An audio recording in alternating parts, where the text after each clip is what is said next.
fellow Toastmasters, and of course, our most welcome guest. In life, we all have different roles. Some of us are parents, some of us are teachers, some of us are supervisors, co-workers, friends, mentors, different roles. In order for us to be effective in our own roles, we need to communicate. We need to influence others. And how we do that? We do that through feedback. We provide feedback to others. As a parent, I provide feedback to my kids. As a supervisor, you provide feedback to your staff, and so on. Feedback is challenging because the purpose of the feedback is to change. But I argue today that the most challenging aspect of feedback is that the way we are providing the feedback. Show of hands, who in their life has received a feedback that undermined them, that they generated negative emotions. We all, at one point in time, experienced that feedback. So today we're going to talk about how can we provide feedback to others while motivating them. So let's start first by a reminder about Toastmasters. In Toastmasters, the mission of a club is to provide supportive and positive learning. And why? So that our members, they have self-confidence and they have personal growth. So let's talk about why we need motivation. Let's start with this quote by Mark Twain. The quote says, "I can live for 2 months on a good compliment." Do you agree? Some of us might say, no, I'm greedy. I want it to be every day or every hour. And some, like me, might take a compliment like this. I got this compliment 1 year ago from a co-worker in BC Ferris, and I left BC Ferris since last June. "Thank you for being you. Always uplifting, positive, encouraging. Never underestimate your value and influence." Now, Catherine, Deb, John, Judy, imagine if you are the one who received this feedback. How would you feel? You will feel that you are flying, you are on top of the earth. You feel that you can accomplish anything. Now I want you to imagine such positive feedback in work environment, in family environment, in school, and so on. Providing feedback is a win-win situation. We think when we provide feedback, it's for the advantage of the person who's receiving it.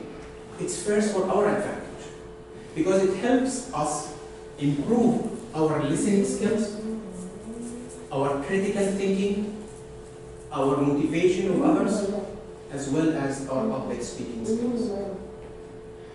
It's also a win for the person who's receiving that evaluation. And you might, this is simple, the reason is because they learn and unlearn, and as such, they grow. They also get that self-confidence that we just talked about, and then they go and shine. So now I know what you are waiting for. You are waiting for a magic formula of how can we evaluate to motivate, and you are not going to be disappointed. I have that formula for you, a recipe.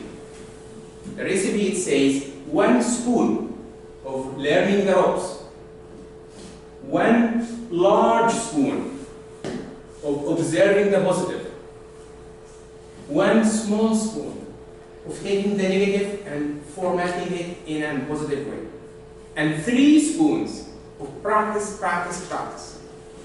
Let's dig deep and talk about those. Have you ever seen a basketball player winning a basketball game without knowing the rules? Can't be. So in front of you, you are going to see a handout. This handout is a collection of the rules of the game. And I want you to open to the page in the middle that has all the colors, the yellow and the red. Have you all seen it? Yes, one in the middle that says speaker title. This is the collection of the wisdom of Bashar Dari. I've been participating in different speech contests and I've learned so many things, so I put my wisdom in this one page. And so next time when you're trying to evaluate someone, you can look at this one. When you go to content, for instance, the word that you want to use, impactful introduction, and you just fill in what they said.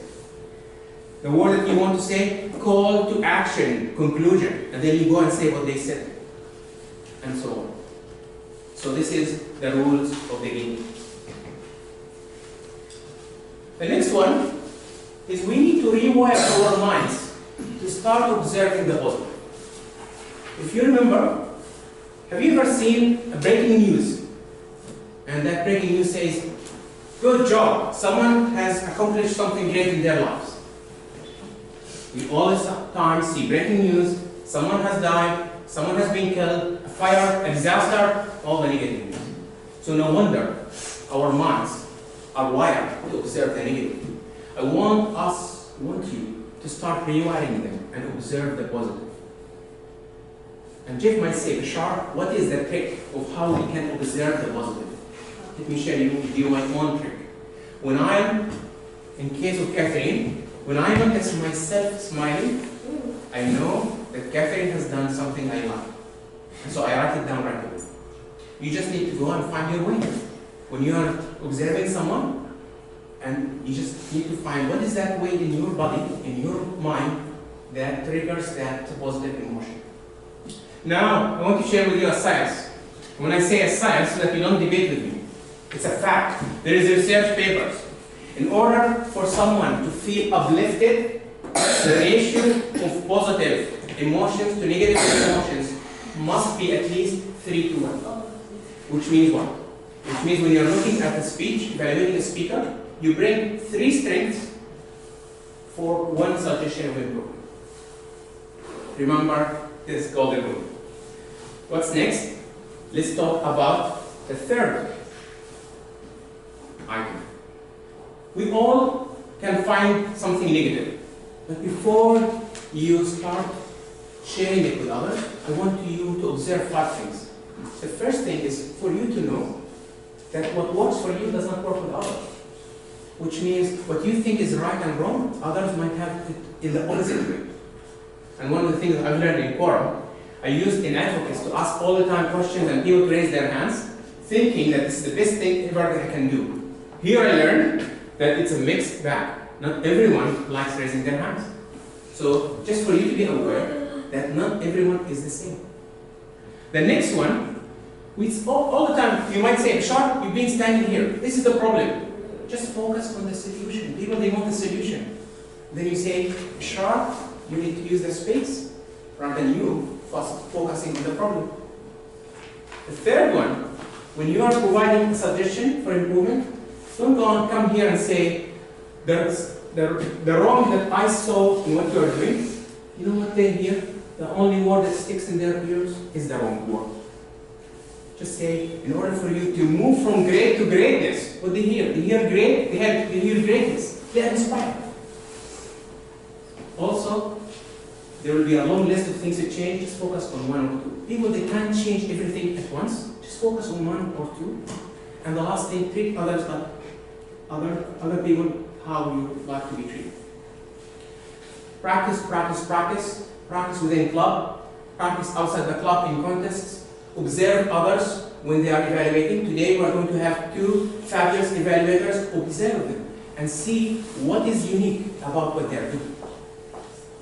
Now I know what you are saying. Bashar, enough talking. We want to see actions. So I'm going to show you a video. And before I show you the video, I would like you to notice, observe the words, what they are saying in that video.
suspense. This video is on YouTube. The link is in the resources.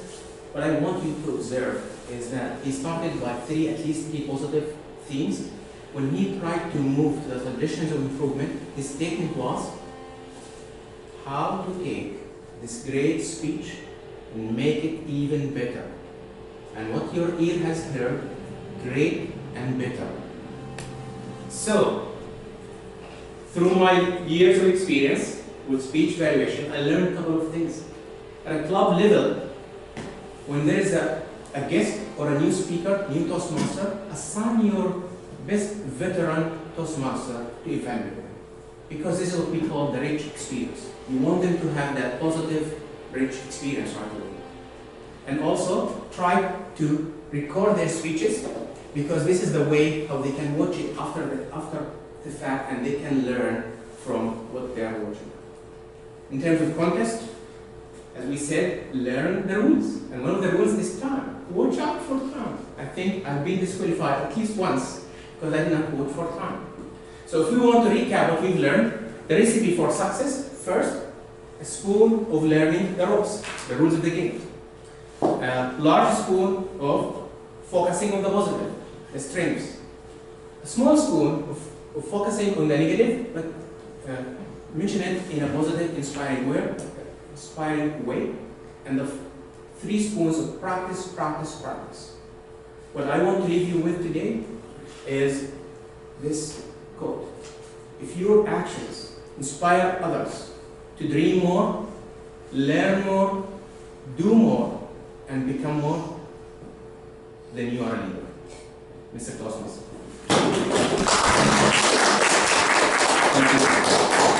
We'll take 1 minute for notes. Tired.